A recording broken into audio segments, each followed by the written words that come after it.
ராசி பலன் அது எதுக்குன்னு சொல்லிட்டு சில பேர் கூப்பிட்றது உண்டு.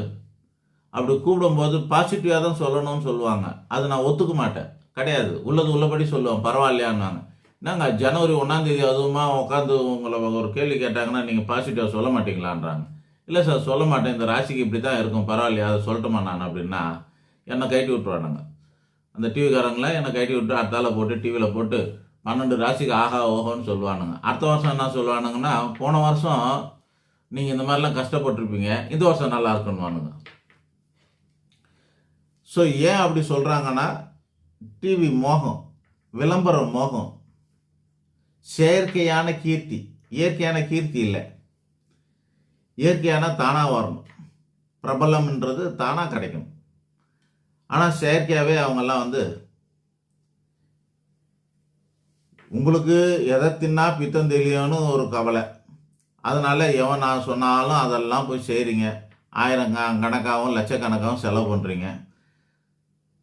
அவங்களுக்கு நம்ம டிவியில் வந்தால் போதும், சரி நெகட்டிவ் எல்லாம் மறைச்சி வச்சுட்டு பாசிட்டிவாகவே சொல்கிறது.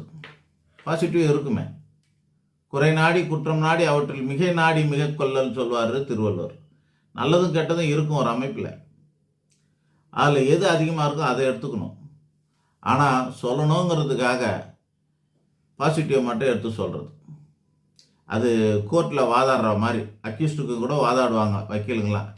எங்கே ஓட்டை இருக்கோ பார்த்து அந்த ஓட்டை வழியாக பூந்து போய் அவனுக்கு சாதகமாக வாதாடுவாங்க. அது அவன் தொழில் தர்மம். அதுபோல் அரசியல்வாதிகளும் பண்ணுவாங்க.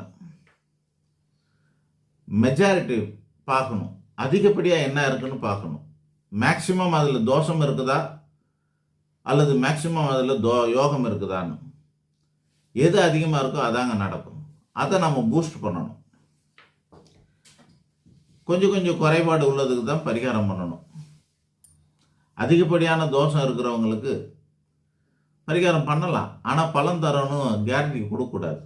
சொல்லியே பண்ணணும். இதெல்லாம் செஞ்சு பாருங்கள், நடந்தால் நடக்கும்.